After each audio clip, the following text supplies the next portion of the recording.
Telephoto lenses are great for when you need longer range for your photos and videos, such as for wildlife or sports photography. In this video, we'll be comparing the Sony E70-350mm f4.5 to 6.3 to the Sony E55-210 f4.5 to 6.3. Two E-Mount telephoto zoom lenses by Sony, but with a big price difference. We'll start by briefly looking at the main specs for both lenses and then look at them in more detail, listing the pros and cons of each lens. The main differences between these lenses are the focal range, the quality and the size. The 70-350mm has the equivalent zoom of 5 times, whereas the 55-210 is 3.8 times. Basically, you can zoom further with the 70-350mm. And this is one of the most important factors with telephoto lenses, as that extended reach may be the difference between getting your shot and, well, not.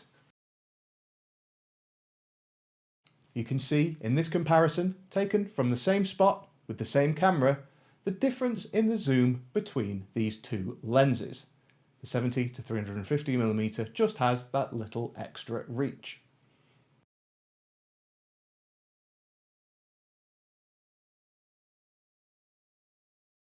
So, size and weight comparison. The size of a lens is an important deciding factor when comparing these two lenses.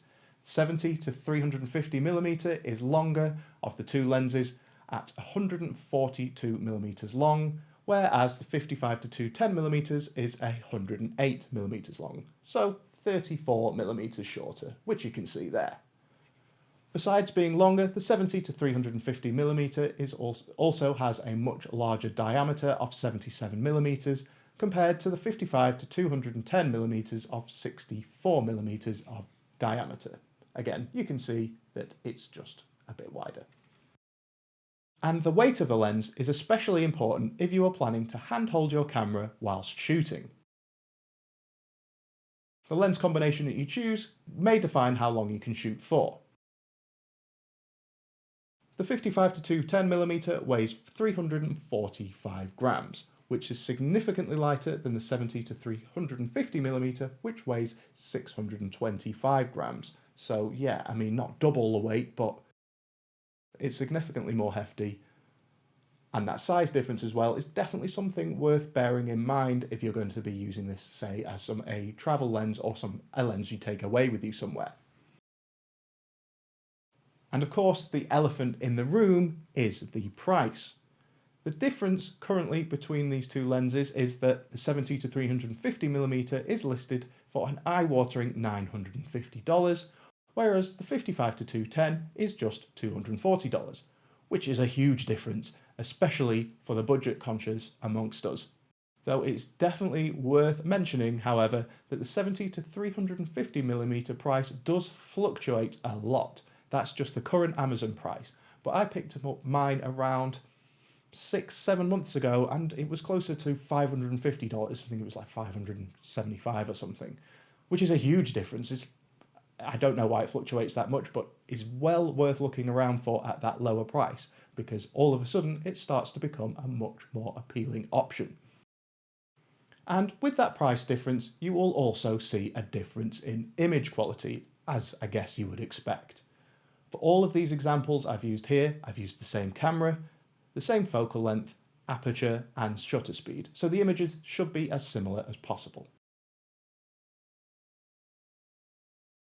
Up front, one of the main areas you'll notice the difference is the corners of the image. The 55-210mm is losing a lot of detail and looks much softer compared to the 70-350mm, which remains sharper at the edges of your images.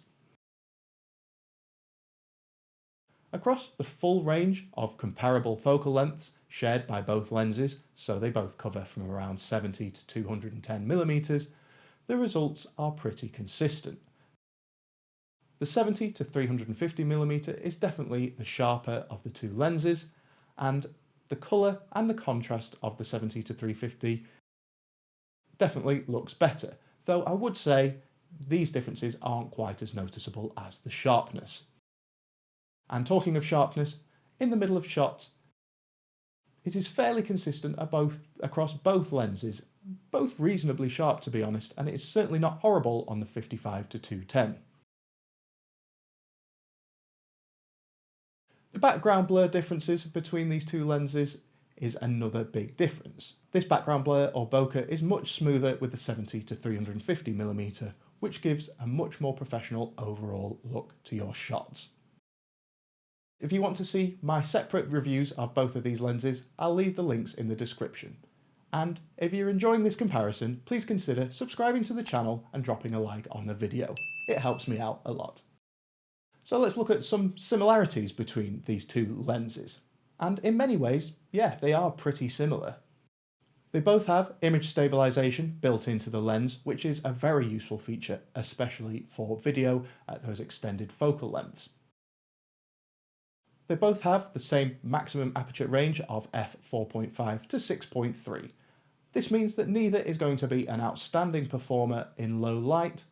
However, this range is pretty standard for telephoto lenses. They also share the same minimum apertures of f22 to f32.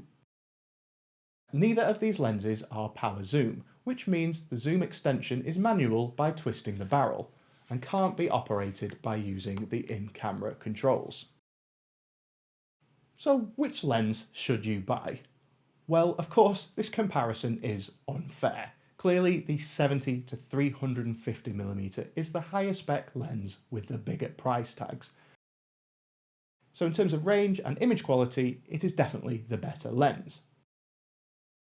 However, by no means does that make the 55-210mm a bad choice.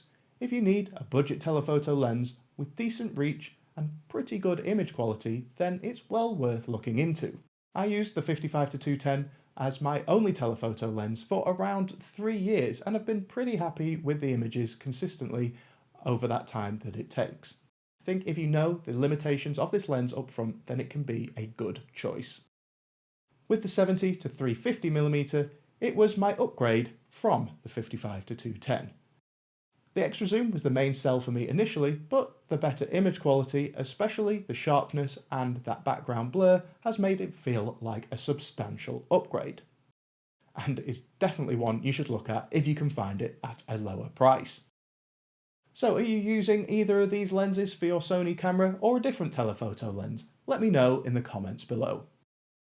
And if you've enjoyed this video, please consider subscribing to the channel and dropping a like on the video. But until next time, see ya.